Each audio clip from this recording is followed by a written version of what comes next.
Mas queria começar agradecendo, né, a Ana, Paulo, Sueli, aí pela participação, pela organização, né? E enquanto o pessoal vai ingressando, né, a gente tem esse hábito, né, de começar um pouquinho antes, né, aqui o nosso evento e ficar batendo papo, né? E os iteranos já se reencontraram também, né? Já se deram bom dia, já pediram, né, permissão, né, Paulo? Aquela coisa toda. E a ideia é ficar batendo papo mesmo, né? E quem está na coordenação da sessão de hoje, da Semana de Inovação, é a professora Sueli. Então, falando um pouquinho da professora Sueli, né? Ela é nossa professora Master Plus Mega de inovação aqui, vamos dizer assim, né? Ela é a coordenadora do Laboratório de Inovação do ITA, coordenadora do Minor, né, que é o nosso programa de formação complementar em inovação também. Então, né, Sueli, você que leva aí a temática junto aos nossos alunos de graduação, principalmente, e tem uma série de iniciativas, né, com várias empresas, com várias instituições, e, né, o que mais que eu falo, Sueli, de você, vai? É advogada, então a gente tem que cuidar o que fala com ela, né? Porque advogado sabe como é que é, né? Brincadeira, mas a gente tem aí uma interação, né? O laboratório fica aqui próximo da pró-reitoria também. Geralmente a gente invade, né, Sueli, quando precisa do espaço, quando necessita aí com as visitas e com as participações, né? E queria te passar a palavra, então, para você falar um pouquinho da apresentação de hoje, o que vai rolar, o que não vai rolar, para depois a gente poder autorizar o reitor a falar, né? Porque quem cuida da semana somos nós, então a gente vamos ver se a gente deixa o reitor falar, né? Estou aguardando ele entrar aqui, estou acompanhando no chat. Fala isso, Eli. Ok, Mariângela, muito obrigada. Bom, inicialmente, bom dia a todos. Agradeço a IPR, especialmente a professora Mariângela, pelo convite para participar da Innovation Week ITA. Estamos no terceiro dia de intensos debates sobre propriedade intelectual, inovação e desenvolvimento, né? No cenário de competitividade global, que depende cada vez mais da inovação, as universidades e os institutos passam aqui a ocupar um local estratégico como propulsores de inovação e centros de difusão do conhecimento. E nessa medida, a transferência de tecnologia é uma das formas de se estabelecer parceria entre universidades e empresas em um modelo de inovação aberta. Então, vamos falar um pouco sobre isso, professora Maria Ângela. Assim que tivermos a abertura oficial, eu vou fazer aqui a apresentação dos nossos convidados, a professora Ana, o professor Paulo Inácio, e nós vamos dar destaque especificamente à atuação dos NITs, os Núcleos de Inovação Tecnológica, ou as agências de inovação, conforme a nomenclatura utilizada por cada instituição. É isso, então, devolvo a palavra, professora. Legal, obrigada, Sueli. A gente já está com o chefe a bordo, né? O reitor já. Então, como a gente fez uma brincadeira, viu, professor Anderson? A gente ia ver se ia deixar abrir o telefone, né? Mas eu acho que não tem muita escapatória, né, Sueli? A gente vai ter que deixar o chefe falar, né? Para fazer, então, a abertura do dia de hoje, da Semana de Inovação. E depois, então, ele devolve a palavra para a gente dar os encaminhamentos. Bom dia, professor Anderson. Palavra com o senhor. Bom dia, tudo bem? Tá escutando? Estão escutando? Ah, legal. Hoje a gente tem que sempre certificar, senão a gente começa a falar aqui, daqui a pouco o pessoal não tá acompanhando. Bom, primeiro, assim, agradecer a presença da palestrantes, né, que é a doutora Ana Lúcia e o doutor Paulo Inácio Fonseca de Almeida. Depois a Sueli vai fazer as apresentações formais, com a leitura dos currículos, né? Mas a Ana Lúcia é vice-presidente do Fortec, né? Que é o Fórum Nacional de Gestores de Inovação e Transferência de Tecnologia. E o Paulo Inácio, além de ser ex-diretor executivo da Agência de Inovação e da Fundação também, é nosso ex-aluno aí da turma 73, né? E se não me falha a memória, quem foi dessa foi o Protógenes Pires Porto, que foi nosso chefe de gabinete aqui da reitoria e foi meu professor também. Eu tive aula com ele aqui, e ele está aposentado agora. Bom, parabenizar então a Sueli e a Maria Ângela pela organização dessa sessão em específico e também por toda a semana de inovação que está acontecendo, trazendo gente aí de todos os setores e países possíveis, né? Então, na segunda-feira a gente teve o Fraunhofer, que é nosso parceiro e que 6 anos atrás eles entraram num acordo com a gente, um acordo que foi complexo da gente assinar, haja vista assim a inovação que seria a época, eles instalaram um escritório de projetos dentro do ITA em parceria conosco por meio do CCM, que é o Centro de Competência em Manufatura. E foi algo, à época, inédito, né? Você ter aqui numa organização militar, uma estrutura alemã aqui dentro, sediada fisicamente aqui. Inicialmente eu achava que a gente nem fosse ter autorização. Imaginei que alguém fosse barrar esse processo. Mas deu certo e está dando muito apoio para a gente. E a parceria com o Fraunhofer está apoiando demais. Inclusive, foi um dos pontos que foram destacados pela Embrapi quando a gente foi credenciado agora como unidade Embrapi. Eles mencionaram, olha, a parceria que vocês têm com o Fraunhofer demonstrou uma maturidade que foi muito interessante para a Embrapi e houve um aporte financeiro agora para a gente. Tivemos também a presença do Mats Olofsson, que é lá da Suécia. Ele é de uma agência de inovação também e falou, né, ontem aqui. E a Suécia é um grande parceiro nosso também. E, antes mesmo da gente fazer a Força Aérea fazer a compra dos Gripens lá pela Saab, a gente já estava trabalhando com eles já, com a Suécia e com as cátedras, com envio de professores e trazer professores aqui. Inclusive, ontem teve um evento aí, acho que foi ontem que teve o evento da celebração das cátedras de pesquisa do CISB, que é o Centro de Inovação Sueco Brasileiro, onde a gente tem, então, teve 4 professores aqui de forma longa aqui conosco, né? Inclusive tem um que acho que até o momento está conosco. Então, essas parcerias são muito importantes. E hoje a gente tem aqui, então, né, os palestrantes nacionais, né, e nacional de fato mesmo, porque não representam apenas a UFSCar, né, mas representam, vamos dizer assim, a inovação em nível nacional, né? Por exemplo, a Ana Lúcia que ela foi secretária adjunta lá da CETEC, né? E isso aí é um reconhecimento, né? Trabalhar diretamente no Ministério. Eu, quando fui presidente da CAPES, eu via como que é diferente você estar aqui na gestão propriamente dita, depois você ir lá vamos dizer assim, no nível ministerial. Você tem uma visão muito grande e acaba podendo aí aprender e também influenciar todos os setores, né? E o Paulo Inácio também, né? Por estar numa agência de inovação e numa fundação de apoio, experiencia aí na prática, né, os processos de inovação. Porque na universidade, né, que no ITA não é diferente, a inovação acontece muito por meio das fundações de apoio e da agência de inovação.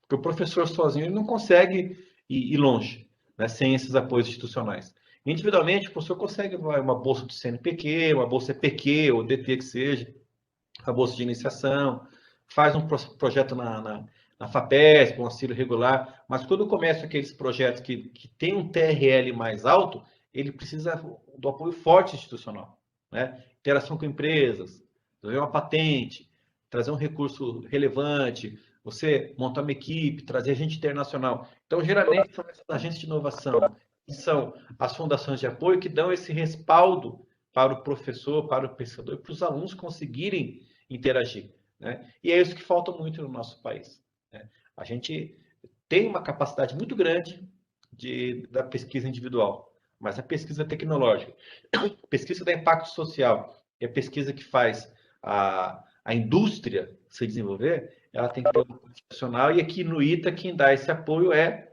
a Pró-Reitoria de Relacionamento Institucional e Pesquisa, né, que a Maria Ângela coordena, e é o Núcleo de Gestão da Inovação do DCTA, né, que é o nosso parceiro aqui nessa semana de inovação também, e aqui dentro do ITA, quem faz esse link aí, ali da Maria Ângela, é a Vera Lúcia, né, que é nossa analista aí de inovação, né? E agradecer também a Sueli, que coordena aqui também os principais projetos aqui de conhecimento, né, de pesquisa, de ensino, né, e de estudos aí dessa área de inovação, que também é da nossa retaguarda acadêmica para os projetos. Então, eu quero agradecer então a presença dos palestrantes, né, e devolver a palavra então para a Maria Ângela dar continuidade então ao trabalho. Obrigada, reitor. Bom, como a gente está programado, né, a moderação de hoje da sessão é da professora Sueli, então já vou passar a condução dos trabalhos para ela. E a interação, né, infelizmente, até pelo número de pessoas, o microfone de todo mundo fechado e interação pelo chat. Então, a gente vai estar acompanhando a parte de perguntas, comentários aqui no chat. A gente está com o apoio do pessoal aqui da Pró-Reitoria. E a Sueli faz a condução e, ao final, a gente passa, né, os comentários e as perguntas para ela direcionar aos palestrantes. Então, Sueli, passo a bola para você.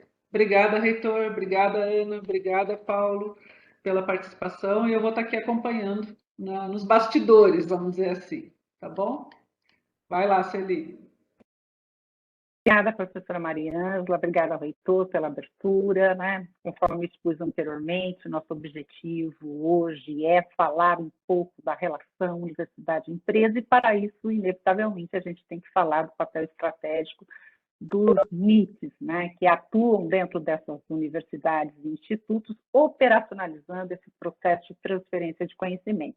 E para tratar desses desafios e, sobretudo, das oportunidades envolvidas, convidamos a compor a mesa de hoje, né, a professora doutora Ana Lúcia Vitali Turcomian, né, que possui graduação em Engenharia de Produção pela Universidade Federal de São Carlos, mestrado e doutorado em Administração, área de Gestão, Ciência e Tecnologia pela Universidade de São Paulo, é professora titular no Departamento de Engenharia de Produção da UFSCar, atuando na área de Gestão da Tecnologia e da Inovação. Foi coordenadora do Núcleo de Extensão da UFSCar Empresa, diretora da Fundação de Apoio Institucional ao Desenvolvimento Científico e Tecnológico da UFSCar, diretora da Agência da Inovação da UFSCar e no Ministério da Ciência e Tecnologia e Inovações, foi secretária adjunta da então Secretaria de Desenvolvimento Tecnológico e Inovação, CETEC, né, conforme inclusive a apresentação inicial do nosso reitor. Foi eleita como membro da Coordenação Nacional do Fórum Nacional de Gestores de Inovação e Transferência de Tecnologia, o FORTEC, coordenadora da região Sudeste, diretora, e atualmente é vice-presidente do FORTEC. Ana, seja muito bem-vinda à nossa discussão de hoje. Apresento a seguir, né, o professor Dr. Paulo Inácio Fonseca de Almeida, engenheiro eletrônico formado aqui por nossa instituição, turma 73, mestre em Engenharia Mecânica pelo Departamento de Energia da Divisão de Engenharia Mecânica do ITA, doutor em Engenharia Mecânica, área térmica e fluidos pela Unicamp, professor aposentado no Departamento de Engenharia Química da UFSCar, ex-diretor executivo da Agência de Inovação da UFSCar, ex-diretor executivo da Fundação de Apoio Institucional ao Desenvolvimento Científico e Tecnológico da UFSCar. Essa sessão ela está dividida em 3 blocos, né? No primeiro, a Ana apresentará a pesquisa realizada pelo FORTEC, trazendo um panorama sobre a atuação dos MITs e escritórios de inovação do país. A seguir, no segundo bloco, o Paulo compartilhará sua experiência à frente de alguns projetos, dando destaque aos desafios da transferência de conhecimento para as empresas. E no último bloco, teremos a parte dos debates e participação dos ouvintes. E inicialmente gostaria de registrar o nosso agradecimento aos nossos ouvintes. Temos, inclusive, alunos aqui, viu, Ana e Paulo, né, alunos da eletrônica, da computação, professores, né? Então, agradecemos. Então, por favor, as perguntas insiram aqui no chat, conforme a professora Maria Ângela expôs. Ana, seja muito bem-vinda. Passo a palavra para você. Você tem em torno de 30 minutos para fazer sua exposição. Obrigada. Combinado, muito obrigada. Bom dia a todos. Magnífico reitor, professoras Maria Ângela, professora Sueli. Muito obrigada pelo convite, é um prazer estar aqui com vocês e com o meu colega de UFSCar e grande amigo, professor Paulo Inácio. Então, bom dia a todos. Espero aqui poder compartilhar algumas reflexões com vocês, né, acerca da tão importante inovação, né, tão necessária aqui para o nosso país, sobretudo nos dias de hoje, né. Então, vou colocar aqui alguns slides para facilitar a nossa conversa, mas, assim, são apenas direcionamento aqui para a nossa conversa, né? Então, vou falar aqui sobre inovação e transferência do conhecimento, universidade, falando genericamente, né? Mas universidade, institutos de pesquisa, que são as nossas, as denominadas pela Lei da Inovação, instituições de ciência, tecnologia e inovação. Bom, esse ano, na verdade, desde o ano passado, eu não espero que vocês leiam isso, não, tá? É só um slide ilustrativo. Esse ano, o ano passado, né, a pandemia do coronavírus, não tem jeito de começar falando em inovação e não fazer uma referência à pandemia do coronavírus, que, ao que tudo indica, está nos deixando mais tranquilos, mas causou um estrago enorme, não foi só no Brasil, foi no mundo todo. E se a gente conseguir, no meio de toda essa desgraça, né, encontrar algum aprendizado que possa ser utilizado como uma coisa importante, foi justamente o papel da ciência, né? A importância de um país, de uma nação, de ter o conhecimento. Por que a Rússia, os Estados Unidos, a Inglaterra, a China tem vacina, e por que o Brasil não tinha, né? Ou não tem totalmente a sua própria vacina? Então, a gente, nessa área, como em muitas outras, a gente é capaz de gerar conhecimento, e eu selecionei essa matéria, né, do início deste ano, porque foi uma matéria justamente que mostrava que nós, em particular aqui, essa matéria fala sobre artigos sobre vacinas da USP, né, mais de 100 publicações, né, mas mostrando que a gente tem o conhecimento, né, mas não tinha ou não teve a capacidade de transformar esse conhecimento num produto ou num serviço à disposição da nossa sociedade, né? Ou seja, muito do conhecimento gerado nas nossas ICT não são apropriados devidamente pela sociedade, não são transformados em riqueza, né? Muitas das tecnologias, elas param no chamado Vale da Morte, né? Que é, assim, aquela transposição necessária entre o que foi desenvolvido por pesquisa científica, desenvolvimento tecnológico, mas não vira inovação, ou seja, não é apropriado pelo mercado e disponibilizado para a sociedade, né?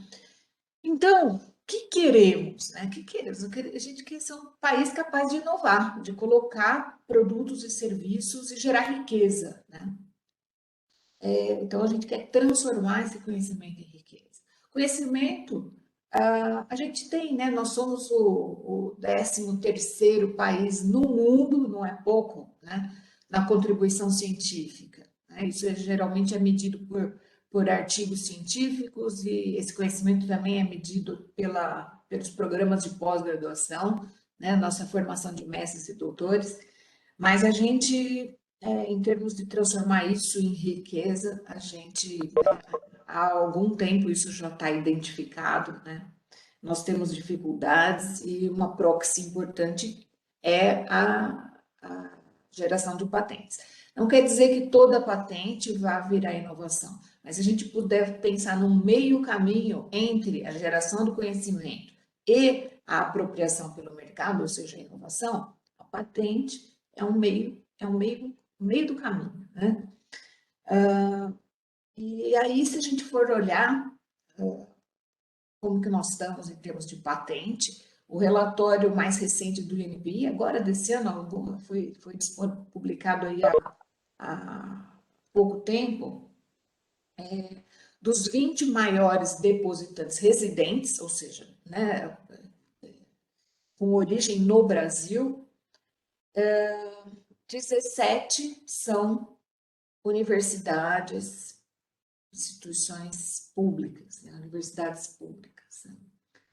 Então, e isso vem vindo há um bom tempo, né? Esse quadro vem se apresentando há um bom tempo. E é por isso, né, que a hora que a gente fala, então, qual que é o caminho mais curto, mais direto para a promoção da inovação?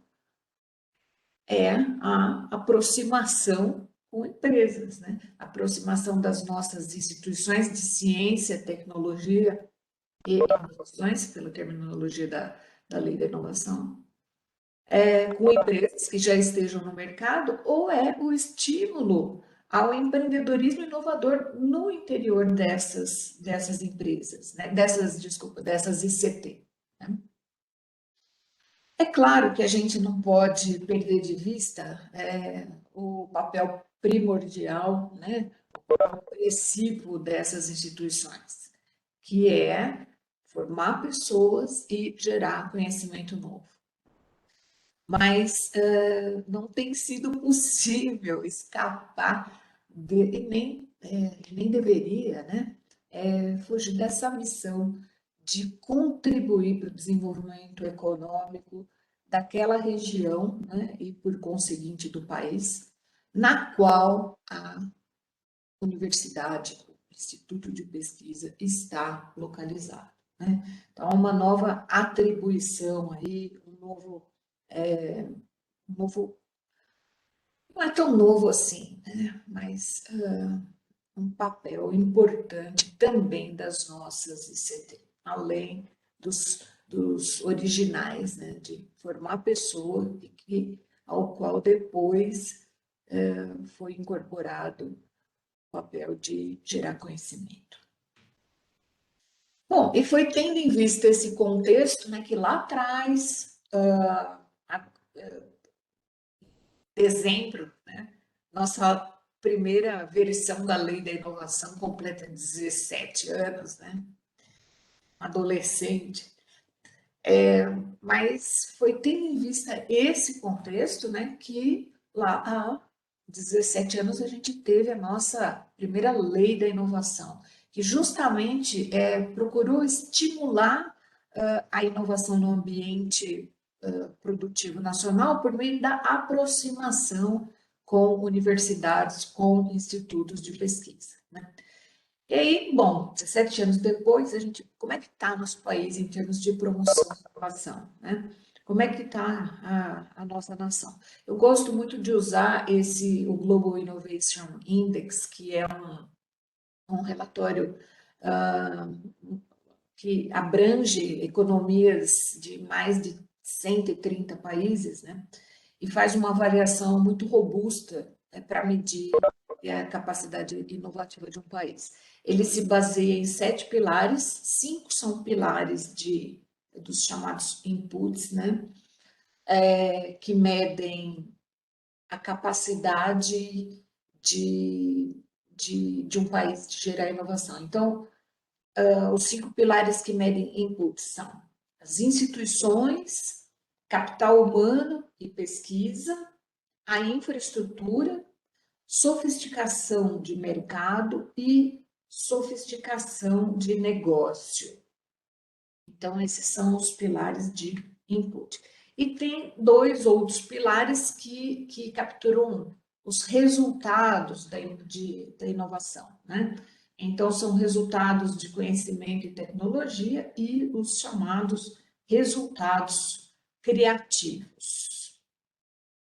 E aí, essa última versão, a versão agora, publicada também há algumas semanas, acho que não sei nem se faz algumas semanas ou alguns dias, porque o tempo está passando muito rápido. Mas, enfim, a última versão de 2021, né, referente ao ano base 2020, englobou o estudo de 132 países, dentre eles o Brasil, né? E esses 7 pilares que eu mostrei para vocês, né, eles dão origem a 81 indicadores. De ano para ano varia um pouquinho o número de indicadores e a quantidade de países que participam, mas é em torno disso sempre. E aí, o que aconteceu? Os 10 primeiros colocados nesse ranking, né, de 132 países, foram a Suíça, Suécia, Estados Unidos, Reino Unido, a Coreia, Países Baixos, Finlândia, Singapura, Dinamarca e Alemanha. De ano para ano, também, a posição desses 10 primeiros varia pouco, né? Se a gente observar, até no relatório que está disponível na internet, qualquer pessoa que tiver interesse pode baixar, eles apresentam a evolução ano a ano desses 10 primeiros, e a gente vê que às vezes tem uma troca de cadeiras ali, mas são sempre os mesmos que estão ali no pelotão de frente, né? E é claro que tem uma explicação para isso. E o Brasil, nesse ano, ficou na posição de número 57, o 57º país nesse ranking. Que não é a melhor posição que o país já alcançou, não é a pior também, mas boa também não é, né? A avaliação é que essa posição não expressa todo o nosso potencial, principalmente se a gente observar a nossa capacidade de produção de conhecimento, né? Então, a grosso modo, né, a avaliação geral é isso, que as nossas potencialidades estão justamente relacionadas com a geração de conhecimento, mas a nossa fragilidade é transformar esse conhecimento em inovação. Então, nossos piores indicadores lá estão relacionados com burocracia, com impostos, com a falta de confiança no ambiente econômico, enfim, né? Então, dá para a gente ver país a país cada um desses 80 e poucos indicadores. E isso nos leva à pergunta: será que a nossa lei da inovação falhou, né?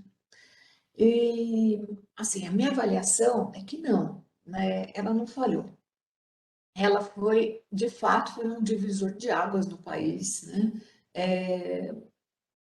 Para promover inovação por meio da cooperação universidade-empresa, a partir da lei da inovação, outra legislação, a lei do bem foi possível, uma série de instrumentos de apoio e de promoção da inovação vieram a partir daí. Mas ela não foi panaceia, né? Resolver todos os problemas. Então, alguns problemas, como insegurança jurídica, permaneceram, excesso de burocracia, né? Isso levou, inclusive, mais recentemente, uma nova redação da Lei da Inovação, a Lei 13.243, que mudou não só a Lei da Inovação original, mas outras 8 leis, né?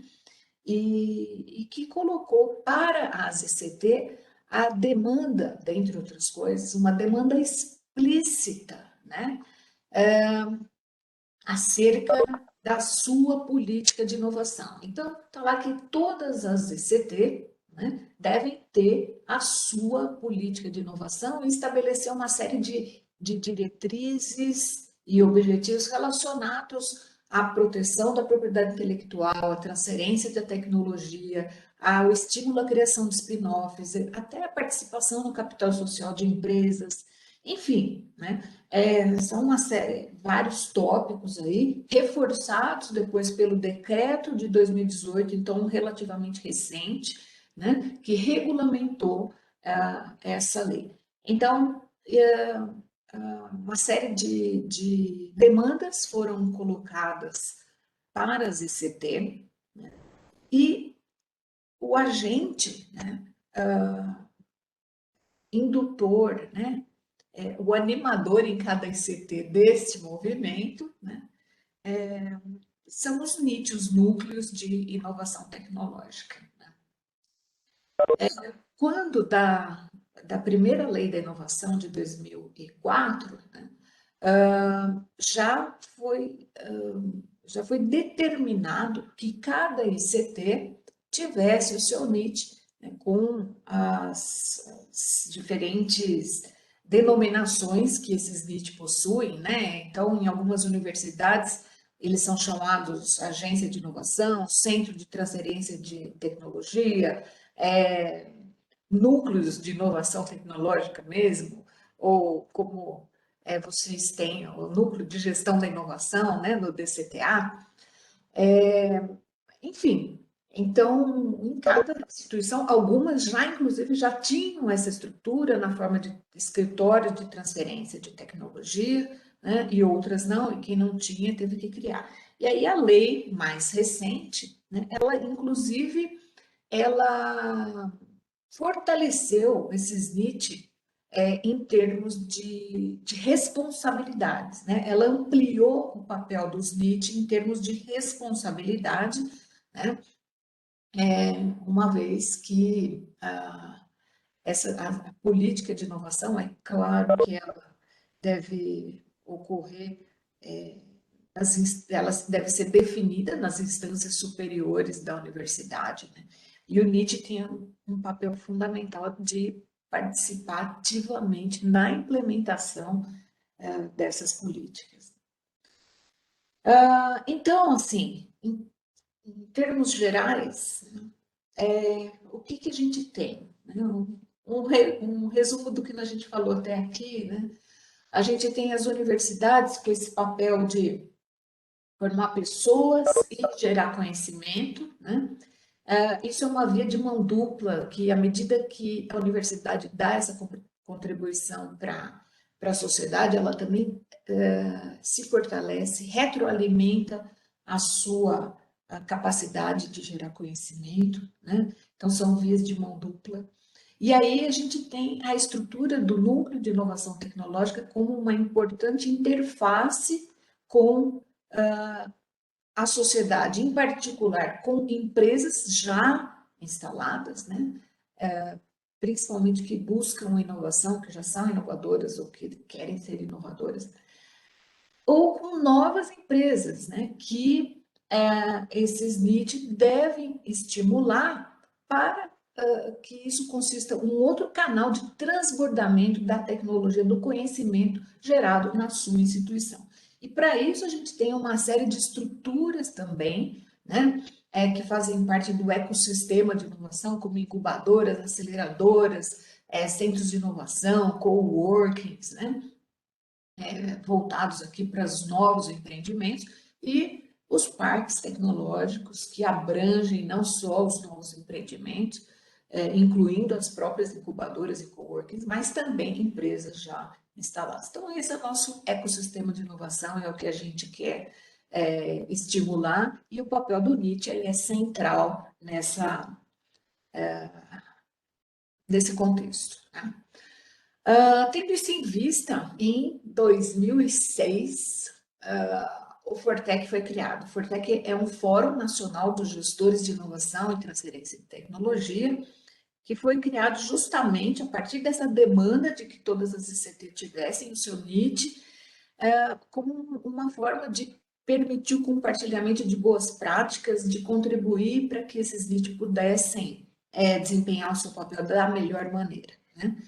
E o Fortec, então, ele atua no sentido de não só de contribuir na capacitação desses gestores de NIT, no compartilhamento das boas práticas, como eu falei, mas também contribuindo na proposição de políticas públicas, né, para a promoção da inovação, que é o que nós todos desejamos. E para ter instrumentos, né, de medição e de identificação de potencialidades e fragilidades, o Fortec realiza anualmente a chamada pesquisa Fortec de inovação, né? E a partir da pesquisa Fortec a gente consegue, então, ter um acompanhamento do papel, né, do desempenho, né, dos NIT e dos objetivos, né, que eles perseguem. Então, na última versão da pesquisa Fortec, né, a gente teve 139 NITs participantes, envolvendo mais de 1.300 profissionais, né, que chegaram a quase 2.500 comunicados de invenção, mais de 2.400 pedidos de proteção da propriedade intelectual, né, mais de 1.500 pedidos de proteção concedidos e mais de 300 acordos de licenciamento gerando receita, né? E mais de 16 bilhões de reais em dólares auferidos por esses NIT, né? Então, a gente vê que os indicadores são crescentes, né? Os números são crescentes aqui, exceto os royalties auferidos, acho que isso é um reflexo, eles estavam crescendo aqui, a gente tem um outlier aqui em 2018, né? Mas se a gente considerar 26 milhões aqui, retirando apenas uma ICT que captou 125 milhões, a gente tinha até 2019 um crescimento nos royalties, e aí o ano passado foi um ano completamente atípico, e isso teve um impacto também nas negociações de transferência de tecnologia das ICT. Mas são indicadores gerais, né? Então, só para vocês terem uma ideia, os participantes da pesquisa nesse referente ao ano base 2020, né, 139 NIT representam 183 ICT do país, né, distribuídas assim, preponderantemente na região sudeste, 33,8%, 25%, quase 26% na região sul, e depois a gente tem 19% do Nordeste, Norte, 11%, 10% no Centro-Oeste. Então, esse é o mapa, né, desses resultados que a gente apresenta aqui. Em alguns resultados, eu separei o estado de São Paulo, né, imaginando que a audiência aqui, embora fosse aberta, mas uma vez que os nossos anfitriões, o ITA, né, está aqui no estado de São Paulo, imaginei que a plateia aqui fosse preponderantemente daqui, então eu coloquei o resumo aqui de alguns dados específicos sobre São Paulo. E aqui nós temos os NIT com 16, em média, né, 16 anos. A gente tem os 13 NIT de São Paulo, com a participação, inclusive, do DCTA, né? São todos NITs implementados que participaram dessa versão da pesquisa, né? E que possuem uma média de 16,8 funcionários colaboradores, né? Considerando um equivalente em tempo integral. Então, esse é o perfil dos NIT aqui de São Paulo, né? Se a gente olhar o perfil do país, esses números são menores, principalmente em média dos funcionários que atuam nos NIT. Depois eu vou mostrar isso. Média dos pedidos de proteção, né? Em 2020, por região. Então, vocês veem que a média da região sudeste é 192,6 pedidos de proteção, seguido pelo nordeste, 131,6, sul, 125 pedidos de proteção, Centro-Oeste 92, Norte 41, e aqui no estado de São Paulo, né, é a maior média de pedidos de proteção, 304,5 no ano referente ao ano de 2020. Só pedir proteção não adianta, né? A gente quer proteger, mas não quer proteger para ter uma coleção de patentes. A gente quer proteger para licenciar, para transferir, para fazer esse conhecimento gerar desenvolvimento econômico, né? Gerar melhoria da qualidade de vida para as pessoas. E aí, quando a gente olha os licenciamentos, né, o quadro é menos auspicioso, né?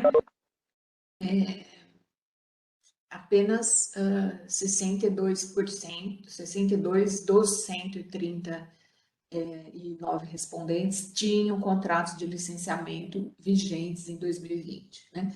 Desses, 27 no Sudeste, 16 no Sul, 11 no Nordeste, 7 Centro-Oeste, 1 no Norte e em São Paulo 10. Então, ainda assim, né, a gente tem uma situação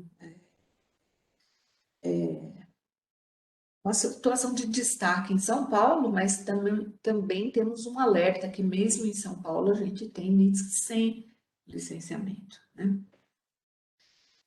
Uma coisa importante em termos de benchmark para que os NITs se autoavaliem, né? E isso é um dos objetivos aqui da pesquisa Fortec, a gente comparar NITs com licenciamento vigente em 2020. Dos NITs sem licenciamento, tem alguns indicadores importantes.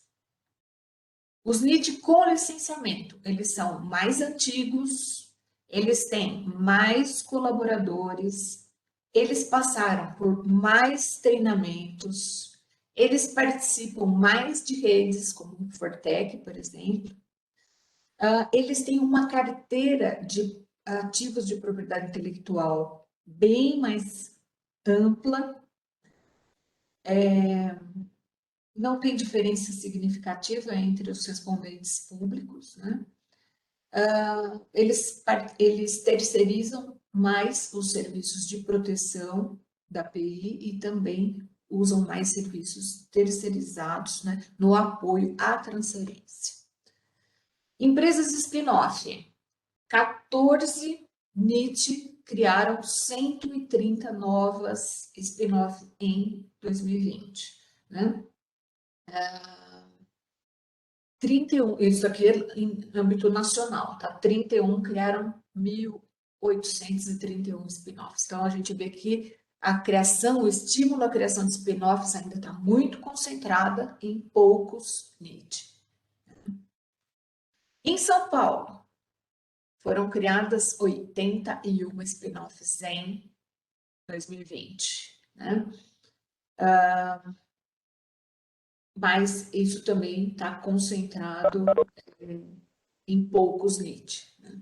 Embora sejam resultados, com certeza, resultados importantes. Com relação às políticas de suporte à inovação, algumas políticas, né, a gente vê que, não, aqui também, estou falando em âmbito nacional, né, tem algumas políticas, né, que estão bastante implementadas, um grau avançado de implementação, e outras que ainda não estão implementadas na grande maioria das ICT. Então, isso daí é um benchmark também importante para todos os NIT. Então, por exemplo, aqui, a participação minoritária no capital social da empresa, ela não está implementada para 67%, né, dos NIT. Comercialização por meio da criação de spin-off, também, 57% não está implementado. E os outros ainda, assim, tá em implementação, em discussão, né? Implementada mesmo, não tem, né? Tá muito pouco. Por outro lado, algumas políticas, aquelas iniciais, né, quando a instituição passa a ter um NIT, a primeira coisa que faz é estabelecer qual que é a política de proteção, a titularidade, para onde que vão os royalties, né? Então, isso sim está implementado na maioria das nossas ICT ou em implementação. Destaque. Bom, então, como eu falei, né, a grande maioria dos NIT não implementaram as políticas relacionadas com o capital social de empresa e comercialização por meio de spin-off, né? Agora, quase 65% dos NIT não acompanham. Então, às vezes estão sendo criadas spin-offs e o NIT não está gerenciando isso, né? E às vezes até não está licenciando, porque mesmo que seja uma empresa spin-off, a ICT que desenvolveu aquela tecnologia, né, ela precisa licenciar para aquela spin-off. Mesmo que ela queira estimular, que ela queira dar condições especiais, que ela queira fomentar, enfim, mas isso tem que ser feito formalmente, né? E, por outro lado, aquelas políticas básicas de proteção da propriedade intelectual são as que estão mais citadas como implementadas. De São Paulo, quem participou, só para vocês terem uma ideia, né, das instituições que participaram deste ano, né, as 13 estão aqui, o CTI, DCTA, IA, o Instituto Butantan, o IFISP, o IPT, Mackenzie, a Federal do ABC, o FSCar, Unesp, Unicamp, Unifesp e a USP. Então, acho que é representativo, né? Então, assim, a gente tem resultados importantes, eu estou finalizando, a gente tem resultados importantes, a gente quer cada vez mais, né? O que a gente quer é isso, é transformar esse conhecimento gerado nas nossas instituições em riqueza. Trouxe um exemplo aqui da minha universidade, da UFSCar, né? Esse aqui é um filme plástico que elimina o coronavírus, já que eu comecei a falar lá na frente sobre o desafio do coronavírus, né? E o importante papel que as ICT possuem nesse contexto, né? Aqui está um exemplo de um produto que está disponível no mercado, um filme plástico que elimina o coronavírus. E foi desenvolvido na nossa universidade, num CEPID, né? Num Centro de Desenvolvimento de Materiais Funcionais, é um CEPID da FAPESP, o CDMF, com a participação de empresas, né, como a Braskem, a Filme, que é quem comercializa o filme, a Nanox, que é uma spin-off da UFSCar, uma empresa que foi criada a partir de conhecimentos gerados aqui nesse CEPID, né? E a universidade, essa universidade espanhola, né, que participa aqui dessa cooperação também. Então, é um exemplo que já está no mercado e é isso que a gente gostaria que acontecesse com todas as tecnologias geradas, né? E, por outro lado, um segundo exemplo aqui de novos testes, né, que aliam precisão, facilidade e rapidez, que também foi um resultado que foi gerado no UFSCar, e esse aqui ainda demanda um esforço, que é um papel fundamental do NIT, com a participação sempre necessária dos pesquisadores, para que isso vá para o mercado. Então, as ICTs têm o desafio de definir suas políticas de inovação, né, e transferência de tecnologia, e atuar de uma forma proativa para levar isso para o mercado.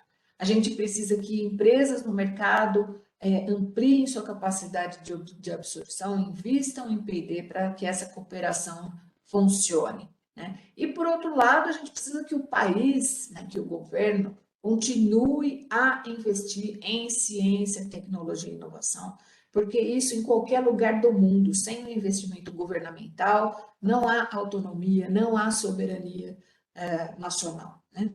Então, é só assim que a gente vai conseguir promover a inovação. Muitíssimo obrigada, encerro aqui, e espero não ter ultrapassado muito, então, só uns minutinhos, né? Então, obrigada. Ana, muitíssimo obrigada, né? Você fez uma série de considerações, até fiz apontamentos aqui para a terceira fase, terceiro bloco, para as questões. Passo agora a palavra ao querido Paulo Inácio, turma 73, né, para iniciar a sua exposição. Paulo, você tem 20 minutos, logo a seguir a gente inicia, né, a nossa parte dos debates. Obrigado, professora Sueli. Eu comecei a me interessar por participar desse processo de inovação e de transferência, de discutir essa questão, né, a partir da minha participação na ITAEX.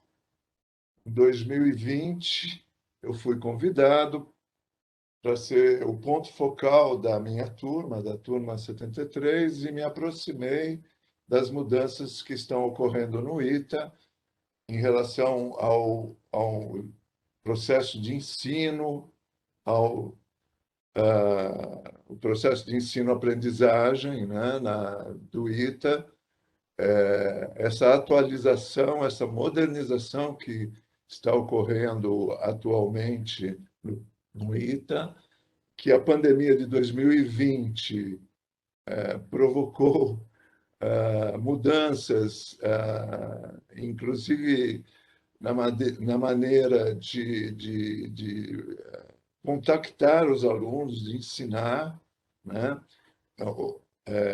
Em que os professores foram incentivados e obrigados a utilizar mais o ensino virtual, o ensino pela internet, o ensino à distância.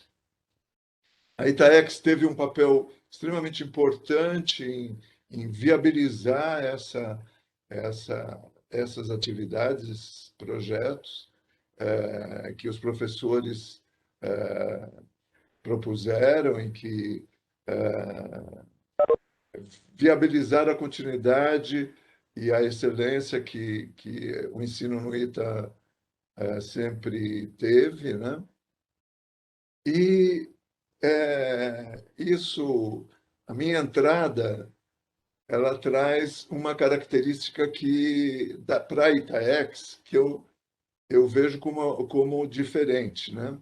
Porque eu segui a carreira acadêmica, desde que eu saí do ITA em 73, me formei no ITA em 1973, eu fui professor auxiliar de ensino em 74 e 75, depois fui para a Universidade Federal da Paraíba trabalhar com energia solar, e de lá vim para a Universidade Federal de São Carlos, mudando completamente de área de pesquisa, reiniciando um processo, né, de formação, trabalhando com automação de processos em batelada.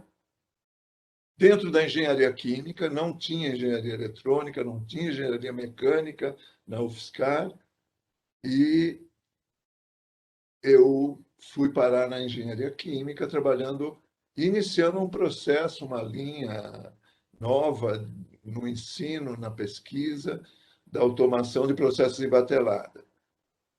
Isso abriu uma perspectiva interessante para os alunos da engenharia química, que trabalharam com o processo de controle de processos flexíveis, né? Processos flexíveis de produção. E esse desenvolvimento de processos e a sua busca pela automação criou-se toda uma linha, vamos dizer, uma modalidade de trabalho na engenharia química. Então, eu tomando um pouco, conversando com o pessoal da ITAEX, a grande questão é assim, como uma empresa, o que faz uma empresa buscar um conhecimento na universidade, né? Qual é o procedimento normal que isso ocorre? Geralmente, as empresas buscam professores especiais dentro da universidade. A empresa busca um laboratório que ela conhece, que ela ouviu informações E o próprio NIT, ou Agência de Inovação, quando promove divulgação do que está sendo feito na universidade, cria essas ligações e o processo de interação e de transferência ocorre entre pessoas, no fundo, das empresas e das instituições de ciência e tecnologia. A lei de inovação, ela veio facilitar esse processo, como Ana revelou na pesquisa Fortec. Mas eu vou contar um exemplo anterior à lei de inovação, que mostra bem a situação, vamos dizer, que eu me encontrava quando eu vim para a Federal de São Carlos, em 89, no início dos anos 90, e eu estava chegando, abrindo linha nova, né? E eu sou um professor extensionista, né? Como bom engenheiro, gosta de ver a coisa funcionando no mercado, gosta de ver a coisa funcionando, sendo aplicada, né? A pesquisa aplicada, pesquisa de engenharia aplicada, não desprezando, longe disso, a pesquisa básica, a pesquisa científica de alta profundidade, mas a formação tecnológica em engenharia nos joga à pesquisa aplicada, certamente. Então, eu procurei um contato que tive aqui em São Carlos, com a fábrica de chocolate da cidade. A cidade tinha uma tradição de fazer um bom chocolate, um chocolate muito interessante, gostoso, mas a coisa não estava indo bem, né? É uma empresa familiar cujo primeiro empreendedor pioneiro, tinha dado grandes avanços, construído a fábrica, produzido, saído dessa, vamos dizer, de uma etapa simples e evoluído para máquinas, para produção, mas a fábrica estava no meio da cidade, né? A cidade tinha se expandido na direção da fábrica e a estação rodoviária da cidade foi construída do lado da fábrica, né? Então, uma fábrica de 200, 300 metros quadrados de área tinha tudo nela, né? Tinha o setor, o escritório administrativo, tinha a loja de vendas, a lojinha de venda, tinha o recebimento da matéria-prima, tinha as embalagens, o estoque de embalagem, tinha as máquinas de produção, tinha a, a área dos funcionários, numa área de 300 metros. Mas o interessante é que o empreendedor pioneiro tinha reservado comprado um terreno do lado da rodovia que passa em São Carlos, que é Washington Luiz, em que prevendo uma expansão, uma construção de uma nova fábrica. Então, quando nós tivemos o contato com a fábrica, o problema é que o chocolate, por questões de custos, o pessoal tinha saído da produção da manteiga de cacau e ido para o óleo de palma na produção. E o óleo de palma, que é o óleo do coco, ele pode saponificar. E quando a gente foi chamado, o chocolate estava com gosto de sabão, né?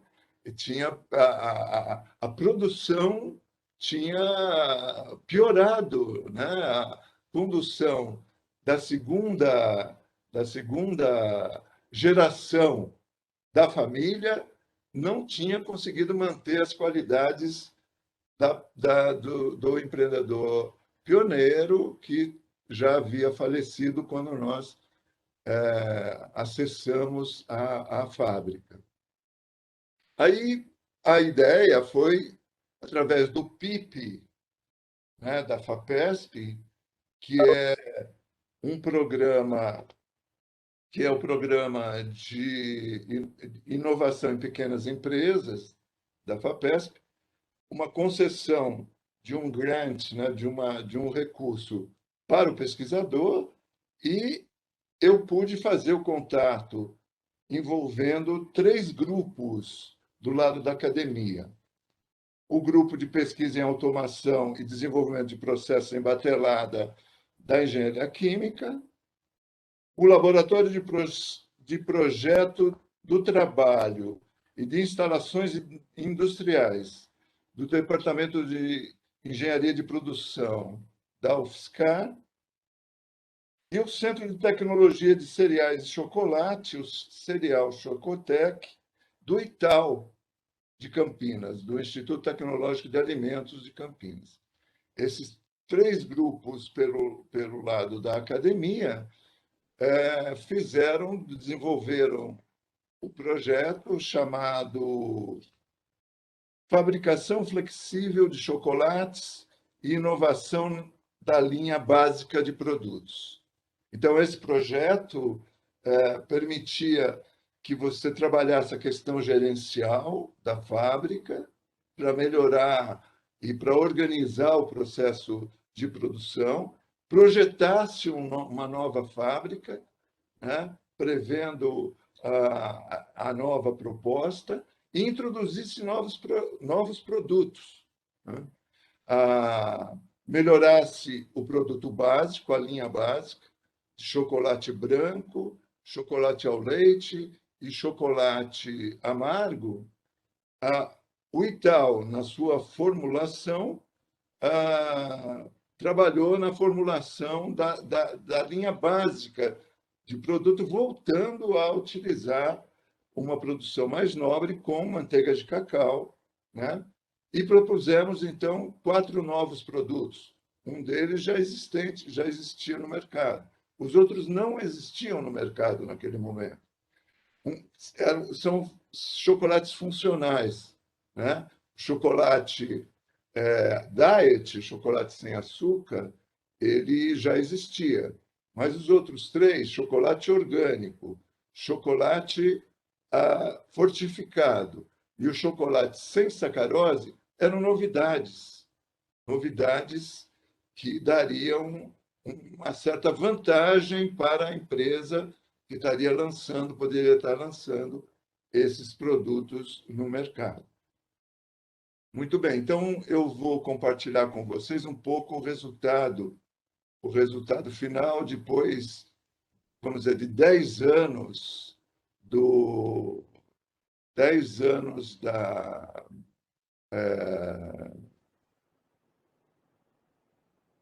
10 anos de funcionamento. Opa, cliquei errado aqui, só um minutinho.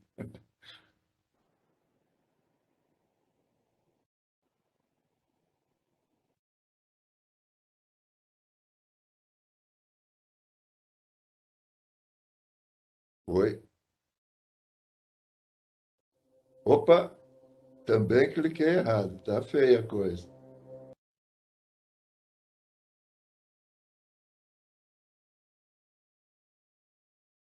E agora? Vamos ver se eu consigo sair dessa agora, que eu me enrosquei.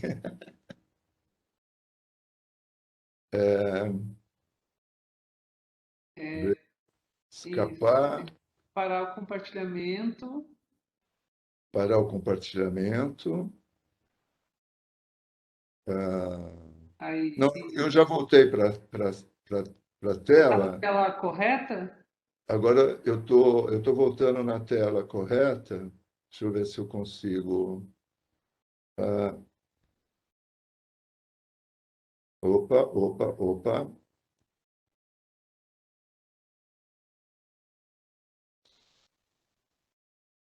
Então, o laboratório,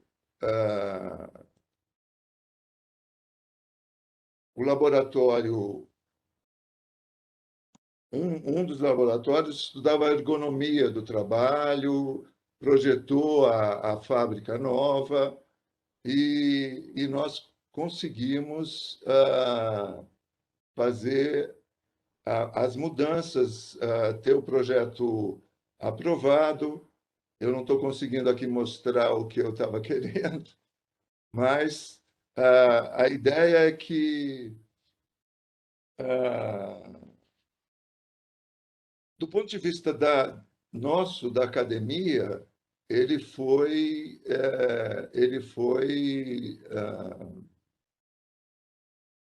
um sucesso. Mas, do ponto de vista da inovação, do resultado chegar ao mercado, houve, vamos dizer, uma melhoria no produto, o produto voltou a ter qualidade, as formulações foram positivas para a empresa melhorou, mas ela não conseguiu lançar as linhas novas, as novidades. As novidades estão no mercado, mas pelas grandes empresas, né? O chocolate sem lactose, hoje você encontra nos supermercados, o chocolate orgânico, chocolate fortalecido, você tem essas ideias já no mercado.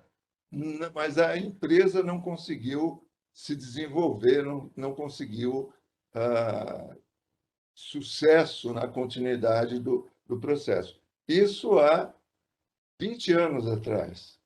Vocês veem que a relação do conhecimento entre a universidade e a empresa depende muito da empresa também. Então, nós temos o conhecimento não é só numa direção. O conhecimento é uma troca. Depende de geração para que ele se torne uma inovação. Então, a interação empresa-universidade ela é fundamental para que você obtenha a inovação e a inovação chegue ao mercado e dê desenvolvimento para a pequena empresa, que foi, se não essa novidade, vai beneficiar as grandes empresas ou empresas internacionais. Como na primeira apresentação nós vimos aqui no Inova ITA, né? Do Wiki ITA, né? Do Fraunhofer, né? Que desenvolveu o MPI, mas não conseguiu fazer a utilização que foi aproveitada pela Apple, né? Com o iPod em música, e aí gerou riqueza para a empresa americana, e não para quem tinha desenvolvido a tecnologia lá na Suécia. Então, essa síntese do problema, né, que é a transferência de conhecimento. Estamos na sociedade do conhecimento, mas que o conhecimento gere riqueza para o país, para as empresas pequenas do país. Isso nós temos que aprender, né? Então, essa é a minha contribuição para o debate. Eu passo a palavra para a professora Sueli. Obrigada, Paulo. É muito interessante, né, a forma com a qual você expôs as dificuldades relacionadas, né, aos processos de cooperação, universidade-empresa, dando destaque, né, a aspectos culturais, gerenciais, sobretudo, né, e como essa discussão ela tem que estar muito acompanhada com esse entendimento de que é um processo contínuo. E com essa discussão, né, falando aqui de propriedade intelectual, inovação e desenvolvimento, eu queria passar para a Ana ele trouxe aqui diversas provocações, Ana, e aí eu queria passar algumas para você e ouvir você um pouco sobre os aspectos que você trata aqui. Você mencionou, né, também vários desafios, desde o arcabouço regulatório, deficiências no modelo de gestão, a burocracia, a falta de estrutura e problemas, eu acho que também ponto importante de comunicação e divulgação das potencialidades dos NITs, de escritórios junto às empresas, né? Eu gostaria que você tratasse um pouco mais sobre o papel dos NITs nesse ecossistema e como eles têm papel crucial para impulsionar o desenvolvimento científico e tecnológico de um país, como você bem expôs. Claro que sabemos, né, da complexidade da gestão da propriedade intelectual, gestão dos contratos de licenciamento, proteção de licença intelectual, os próprios projetos em PDI, né, em parceria com empresas, até a criação de empresas spin-offs, são processos bem desafiadores. Inclusive, várias pesquisas apontam a preocupação da universidade, em alguns momentos, em buscar o conhecimento básico e não se preocupar tanto em desenvolver tecnologias aplicáveis, né? E isso pode trazer também alguns fatores contribuintes, desde a própria visão, né, cultural dos pesquisadores, colocando o Estado como financiador, né, exclusivo dessas atividades de pesquisa, podem trazer um distanciamento disso. E aí a gente está falando da importância que nós, pesquisadores, devemos ter, né, e olhar para esse relacionamento com as empresas. Os colegas do Fraunhofer estiveram aqui na segunda-feira e expuseram muito bem as experiências exitosas nessa direção e dos investimentos que as empresas têm lá, né? A ordem de grandeza de investimentos ali na área de inovação. Então, diante desse contexto, Ana, queria te ouvir, há certamente diversos aspectos a serem debatidos. Você poderia contar para a gente algumas lições aprendidas de experiências bem-sucedidas nessa área?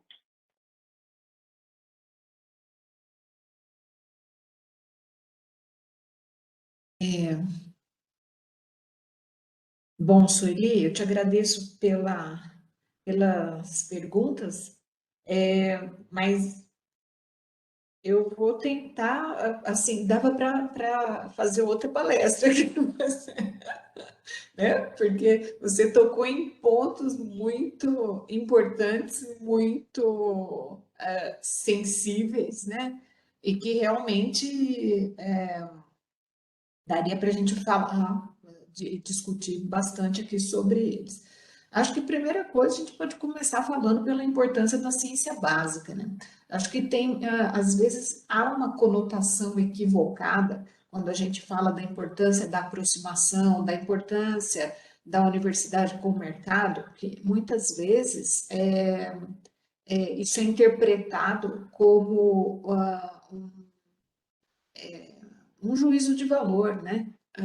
E que colocaria, teoricamente, a ciência básica no segundo plano. Isso não é verdade, né? E nem poderia, porque é a ciência básica que, no longo prazo, vai conseguir garantir a continuidade do desenvolvimento tecnológico. Então, a ciência básica, como o nome já diz, é a base de tudo, né? Então, nunca o esforço da promoção da inovação pode relegar a um segundo plano a ciência básica. O que acontece é que as fronteiras estão cada vez mais próximas, né? Essa interface do que é o básico e do que é o aplicado, cada vez é uma fronteira cuja transposição tem sido cada vez mais direta, né? Mas certamente a ciência básica é o que garante, haja vista a pandemia do coronavírus para nos mostrar isso, né? Não tem como a gente ter soberania, como ter desenvolvimento no longo prazo sem ciência básica. Acho que, assim, com relação e o NIT, ele tem um papel também, vou falar NIT de uma maneira geral, porque esse é o nome na lei da inovação, dessa estrutura que deve, o básico, né, como você falou, é a proteção da propriedade intelectual para transferir tecnologia. Mas o NIT tem um papel que ele vai muito além disso, né? Não é uma questão só operacional, é uma questão de sensibilizar a comunidade acadêmica, de ter uma postura proativa, porque muitas vezes os pesquisadores, eles estão lá, eles vão fazer o seu... E isso não é só no Brasil, isso é no mundo, né? A gente estuda isso academicamente. Isso também é linha de pesquisa, está dentro das minhas linhas de pesquisa, né? Então, o pesquisador, muitas vezes, ele faz lá e ele desenvolve o seu conhecimento, faz a sua pesquisa, chega a um resultado, né? E ele publica, né? Esse é o indicador, ele publica. Esse é o indicador pelo qual ele é medido. Hoje, até, já se colocam as patentes, eventuais patentes no currículo, né? Que era uma queixa antiga, mas isso não vale nada, agora vale, né? Até se coloca lá na plataforma Lattes e tal. Mas, efetivamente, muitas vezes, essa preocupação de transformar numa patente é uma preocupação como indicador acadêmico também, né? O que, na verdade, é uma distorção, porque para que você vai proteger algo que, se não for para comercializar? Aí a patente vira uma fonte de dispêndio e não de receita em potencial. Então, é claro, então muitas vezes o pesquisador ele não está sensibilizado para isso, né? E quem tem que cuidar disso, sensibilizar para isso e orientar isso e fazer a parte operacional é o NIT, né? Mas não só para que aquilo seja protegido, mas para que aquilo seja efetivamente transferido. E aí o papel do pesquisador é fundamental, ele tem que ser um parceiro do NIT na busca de possíveis empresas interessadas naquilo, porque ninguém conhece mais aquele assunto do que ele próprio, né? Então ele tem que ser um parceiro. Muitas vezes a tecnologia não está pronta para o mercado, ela está no TRL ainda, né? Menor. Então, é necessário um projeto de cooperação, né? O exemplo que o Paulo Inácio deu do PIP, a gente tem o PIP no estado de São Paulo, que é assim, é um privilégio, né? A gente tem um programa como o PIP e as várias modalidades de PIP que permitem, e agora a gente tem o PIP Transferência do Conhecimento, que é um passo além, justamente para ajudar essas tecnologias das ICT a irem para o mercado, já com a cooperação, né? Já com a participação de uma empresa que seja capaz de fazer isso. Então, assim, o papel do NIT, né, ele é super importante em todas essas, e até a conclusão do processo de transferência, o licenciamento, o monitoramento desse processo todo, né? E se não for pela cooperação, é estimulando, então, né, as tecnologias daquela ICT a irem para o mercado. A gente tem participantes de programas de pós-graduação. Desculpa. Acho que tem vários aspectos aí, né, Ana, que você aponta, e eu acho que você tem toda a razão quando diz que assim, é um leque que se abre, né, e dá diversos eventos para tratar um aspecto em particular. A gente já está quase na nossa parte final, encerramento, eu vou fazer uma última pergunta, né, e trazendo aqui dois pontos que eu acho que são interessantes, e aí para você, Paulo, que é o seguinte, né, a professora Mariângela está colocando aqui de um debate que é um debate central, da velocidade e o descompasso entre, né, o processo de desenvolvimento, de inovação, da tecnologia, e o arcabouço jurídico e burocrático que tenta dar respaldo e apoio, né, aos pesquisadores. Então, nesse arranjo jurídico institucional, as universidades, sobretudo, né, depois dessa legislação que a Ana expõe muito bem, do marco de ciência e tecnologia, as universidades e os institutos assumiram o papel de destaque como principais agentes para a transferência de tecnologia. Acho que a Ana expõe isso com muita propriedade quando traz todos os indicadores, mostrando que aqui, no caso do Brasil, tem uma concentração muito forte ainda nas universidades e instituições públicas. E aí, Paulo, para você, né, como que uma instituição ela pode estimular e auxiliar o professor pesquisador a seguir para essa área, ou seja, para a gente ter essa perna, esse pilar importante que é do impacto na sociedade. Então, na sua percepção, quais foram os desafios institucionais importantes para fortalecer a agência de inovação na UFSCar, né, no período da sua gestão, e como isso trouxe um efeito concreto, né, dentro dos resultados que a gente imagina que a inovação pode nos propiciar para desenvolvimento de país? Professora Sueli, eu acho que a Itaex, vou falar da Itaex, porque vejo que a gente, no ITA, tem uma possibilidade muito grande de interagir curso de graduação, a pós-graduação, porque a gente tem um corpo de ex-alunos espalhados por várias áreas e empresas em spin-offs, em startups. Você tem uma rede, e essa rede de contatos, essa rede, do lado empresarial, do lado, né, de engenharia, que também a UFSCar construiu. É interessante, na UFSCar você tem as empresas filhas, né? São as empresas criadas a partir de iniciativas de alunos, ex-alunos formados. Aqui em São Carlos, nós temos grandes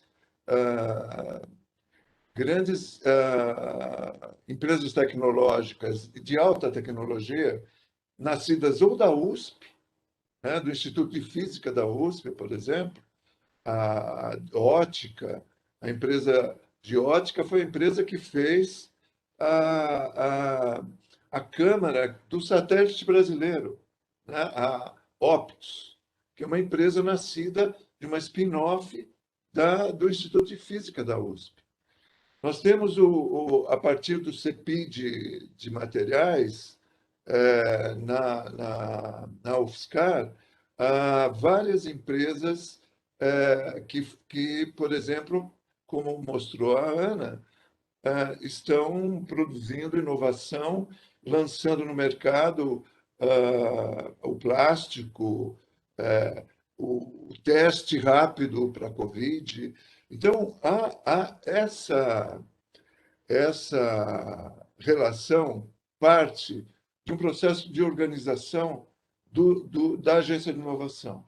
Uma coisa que nós temos, e eu não conheço bem o do ITA, mas aqui a gente tinha um centro que avaliava o que podia ser protegido e o que não podia ser protegido, um grupo, um conselho.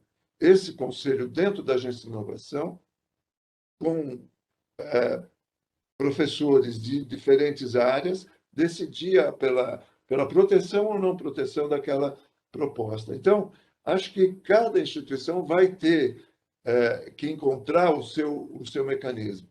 Mas, quanto mais descentralizado você puder ter essa ação, quanto mais aberta para a iniciativa dos professores, mais nós vamos conseguir produzir a inovação.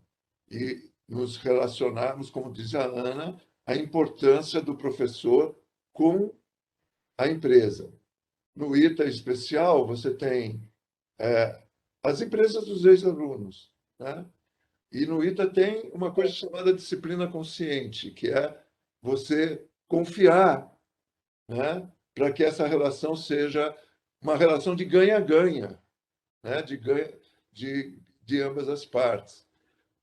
No meu exemplo que eu dei, só para deixa eu terminar, o que faltou foi funding, foi financiamento para que a empresa pudesse continuar na linha de produzir o que tinha sido desenvolvido. Ok, professor?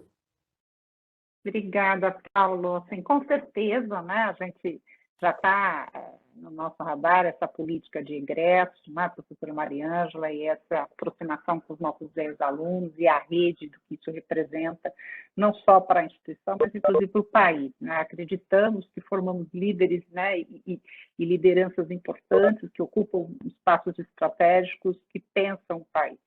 Mas, assim, estamos aqui também com alunos. E aí, Ana, passo para você dar as últimas palavras. Que dicas você, como professora, daria para esses meninos que estão agora entrando no mercado de trabalho, estão formandos, né, que estão aqui assistindo, e que tem a ver, né, com a nossa temática de hoje, que é inovação, que é propriedade intelectual, mas é, sobretudo, desenvolvimento social.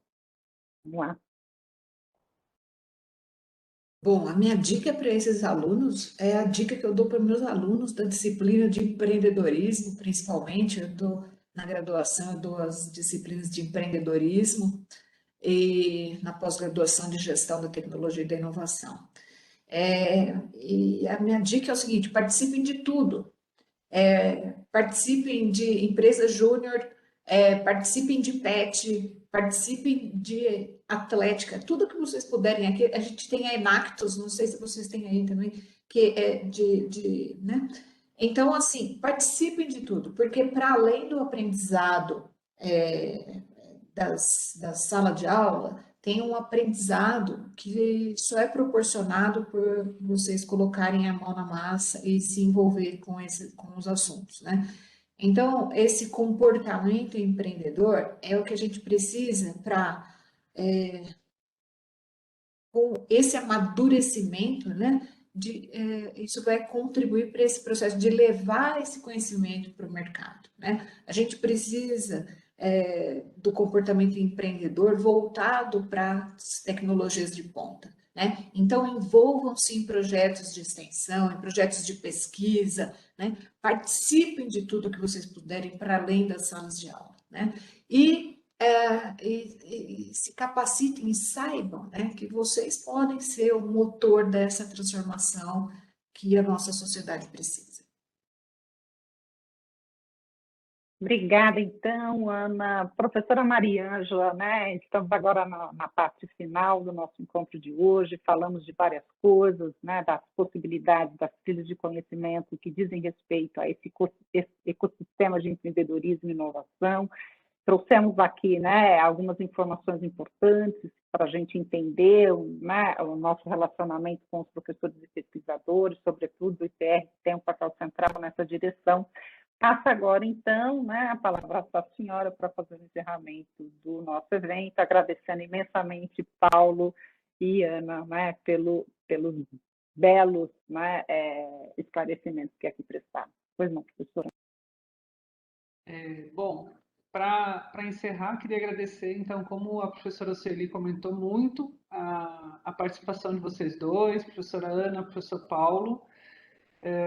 Esse tema realmente vamos dizer assim, praticamente gargalo, né, dentro da instituição, no que a gente pensa em inovar, transferência de tecnologia, proteção, envolver alunos, envolver professores, né? Essa questão que a Ana colocou de que o professor começa, publica, e depois a gente se vê com deadlines aí até para questões de proteção intelectual que já estão correndo desde a publicação do paper do professor, né? Então são questões bastante importantes e a gente está aprendendo muito, né? Apesar daquelas datas, né, que você apresentou, Ana, de que alguns mitos já são maduros e tudo mais, a gente vê que todo dia é uma coisa nova, é uma coisa que a gente tem que aprender, né? A experiência que o Paulo trouxe também, às vezes uma coisa que a gente nem imagina que a gente pode se envolver, né?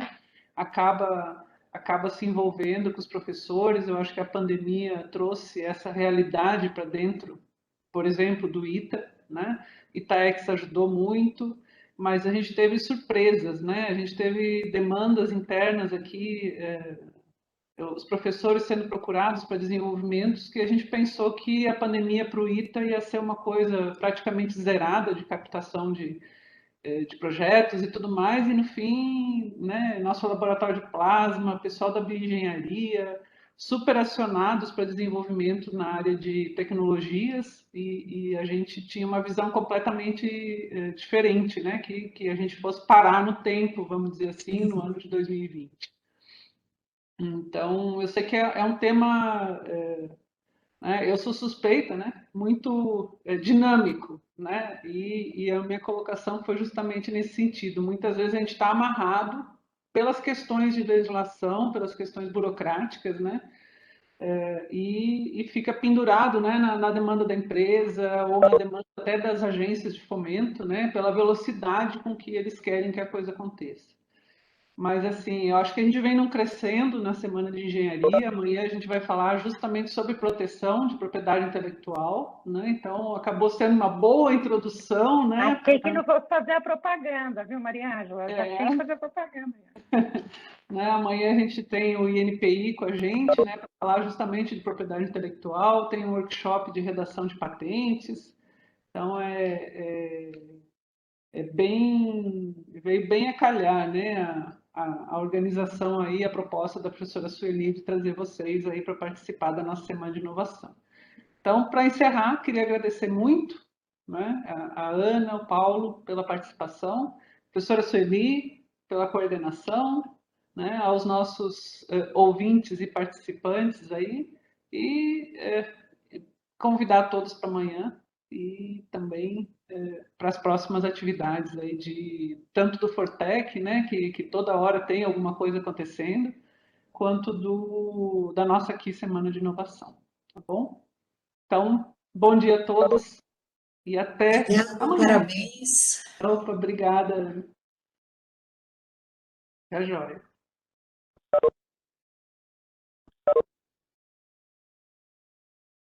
Obrigada.